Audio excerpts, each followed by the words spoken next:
Hey everyone, so it's another Monday and we've actually been to Cambos, to the plant nursery to stock up on some trees.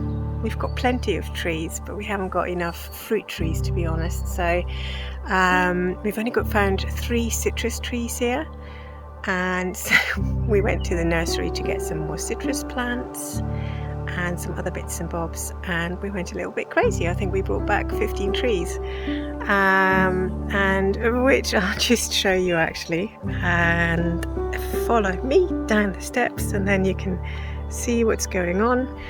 You can see them all lined up here, some of them anyway. So these are all the citrus that we decided to have. There's more up there actually, I lie. But yeah, so we've got really lovely different varieties, anything from lime to a navel orange, clementines, mandarins, and some really other interesting in-between citrus fruits. And then we've also got lovely peach, nectarine, apricot and vanilla, which I didn't even know you could grow here. So I'm really excited about that. So the next couple of days are going to be about finding a spot for them, and we might go back and get a few more soft fruits and an apple tree and a pear tree as well, because that's kind of what's missing as well. But we just need to kind of look what's going off space wise, because even though we have got an acre here, just over an acre, but there are a lot of olive trees around, so finding the right spot for them is important as well. But can't wait to get tucked into that. So hey guys, so it's Tuesday today. We've been to the nursery yesterday and we got loads of trees. I told you about that yesterday, and I'll talk a bit more about that in a minute. But first of all, let me show you what Simon is doing, because Simon is actually busy digging a hole, not to bury me, although I think today he wants to because I'm a bit cranky. And he's basically digging a hole for the soakaway for when our bathroom is ready. And because we're off grid, the water just needs to go somewhere, and so we're making a good soakaway here, and that can drain our shower water and then at the same time water, some of the plot as well. So let me show you. He's disappearing slowly but surely. So, and it's hot work today as well because it is quite hot. So it's going to be about a cubic meter, so he's got a bit more to go. Then we're going to fill that with rubble, then grit and all sorts, so the water can just filter through and safely into the ground. And then the other exciting thing, like I said, what we're doing today is we're trying to find the right place for the different orange varieties or citrus varieties that we got yesterday. So, but we just need to kind of see where we space that out, because some of them will actually probably have to go up rather than down, because the terraces here are quite full already. So, and yeah, and lemons and citrus trees, some of them can actually grow quite big, so we're going to have to carefully manage them. So anyway, so that's the plan for today. That's it. The first hole for one of the first citrus trees is going in now, so it's exciting to be planting our first trees.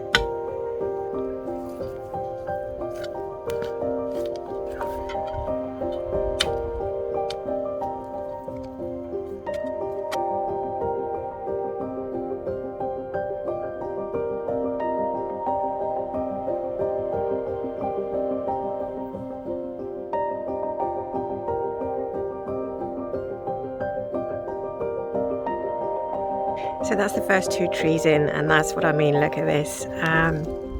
Just going to turn it around. You might have seen that in the time loop. So we've just watered really well, but you can see it just drains away beautifully, and that's what you need for citrus trees. So it's a very fine, crumbly soil, and it's just perfect for growing citrus trees here. So excuse the wild look. I've not done anything yet, as in I've not put any makeup on or anything, because it's painting day for me, so I'm not bothering. And I'm going to do the stairs today, and balustrade first, and then let me see. So that's my job today. I'm going to be doing the stairs. I've just washed them all down because they already got quite dirty actually with all the building work. And yeah, then just going to be painting that, and it's going to be thundery all day, so we haven't got any internet because we've had to take the router out, and it's raining, so it's a good day to be busy indoors, and we're making the best of it.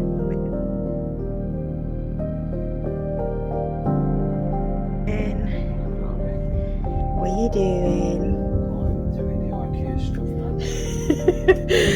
It's the Tetris puzzle. Who doesn't love an IKEA box? And I'm doing it to make sure that I can get it into the bathroom over the taps. Sure. So, yeah, this is exciting because we're actually going to start putting the furniture together and see how it fits. And we've already come across a little problem, so we've had to adjust how we're going to put toilet and cistern and thingamajig. What's it called, Simon? Sink? Basin, that's the word. So the shower's ridiculously big, but it would just have been too much work to change all that. So, and it's very traditional. So this is going to go. This is where the basin is going to go now, which was supposed to be the toilet, and the toilet is going to go here. So there we go. Just small little things, but then we can keep the little nook, which is quite sweet. So that's okay.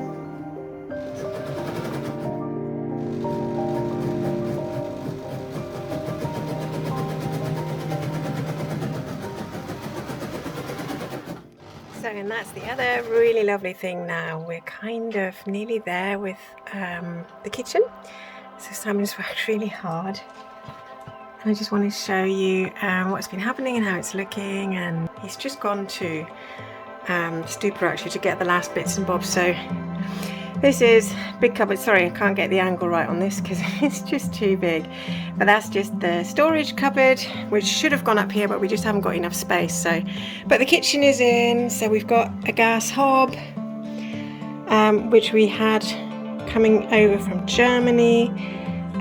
So that's going to run on gas. Obviously, then here to do the washing up, sink, etc. And then this here, we've ordered a fold-away table and fold-away chairs, so you can actually sit and eat your dinner here. So it's all compact and bijou, but it works, and that's all we wanted here. And then this is going to be finished today as well, and then we'll paint, and it's nearly there, so that's so exciting. And yeah, hopefully we can get everything kind of finished, ready by the end of May. And then hopefully we've got the first friends coming over, so that's amazing too. So here's one of my little nurseries, and I've got basil, sweet basil growing. This is borage, that's almost ready to go in. Tomatoes are nearly ready to go in, so they won't be long now. I'm trying to grow from some cuttings of passion fruit, but most of them are not very happy. I've got one or two that I've taken, so it's going to be a while. And then I've got just some bits and bobs. I love nasturtium. Nasturtium is fabulous because the flowers are gorgeous, big, bright, bold and beautiful. You can also eat them. And it's a plant that's quite happy in dry conditions as well, as long as you water it regularly. And it fills empty spaces quite well as well. So, and then here I've just started growing little bits and bobs. So that's orange that I've grown from seed, and then a few other bits and bobs which I can't even remember what it is at the moment. It'll come back to my mind. So and then I've got in here, I'm actually trying to grow some ginger.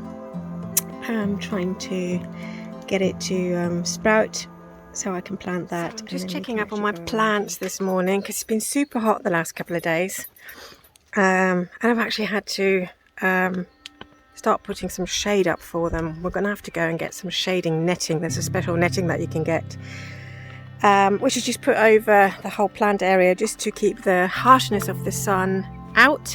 And at the moment I'm kind of growing just a few bits and bobs because I'm still learning, and we've just been so busy in the houses more than here. So but the first cucumbers are in, the first courgettes are in, first strawberry plants are beginning to come through, And then our salads and bits and bobs are doing really well as well. So let me just show you what we've got here.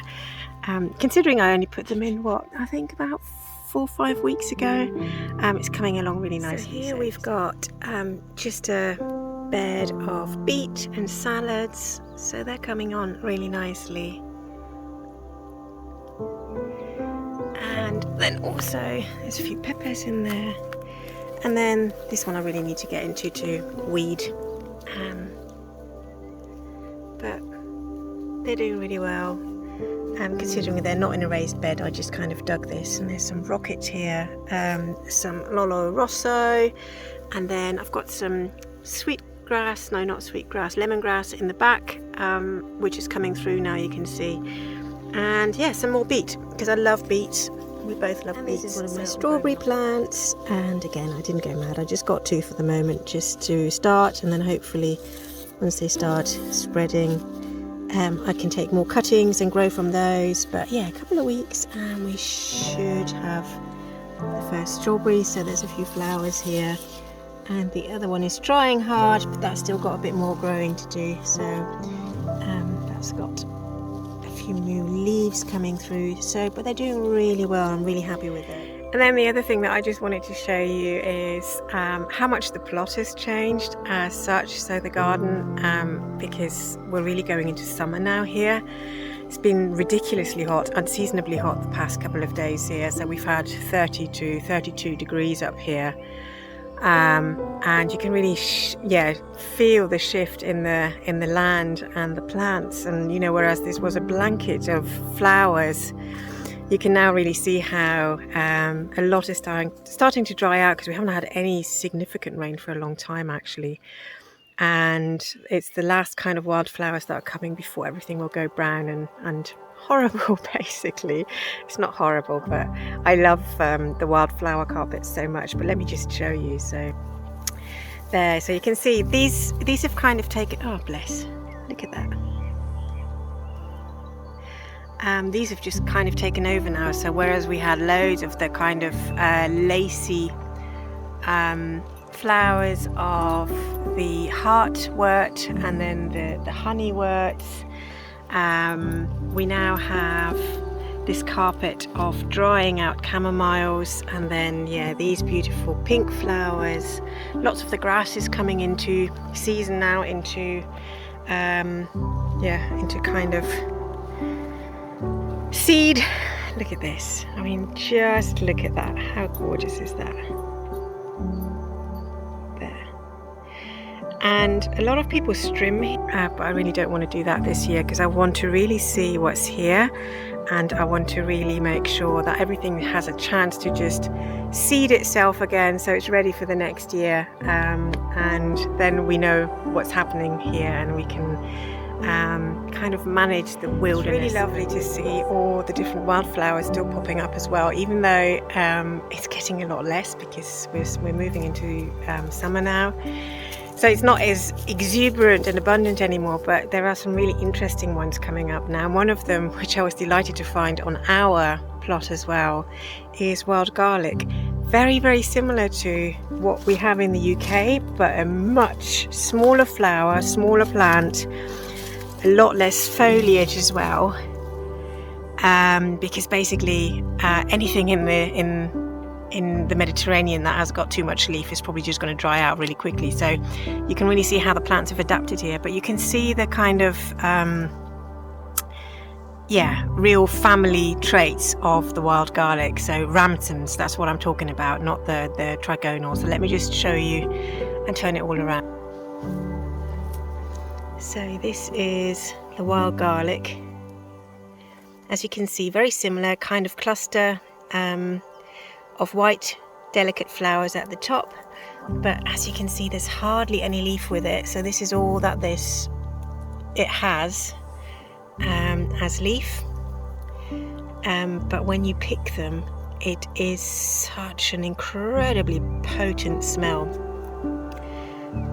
It's just much more concentrated than the the UK one, and that with a lot of the plants here anyway, so anything is just so much more concentrated because they have to adapt to survive the harsh dry conditions here, and everything tends to be kind of 10 times more aromatic here than it is in the UK. So yeah, and with these you can, you know, very similarly to what we do in the UK, make lovely pestos with them, just use the flowers on salads, that kind of thing. So but I'm going to leave these because I've only got a small patch, so I'm not touching them. I've got another patch over there. I haven't looked at the top in fairness yet, but I'm just going to let them do their thing and let them grow, so hopefully next year there'll be more.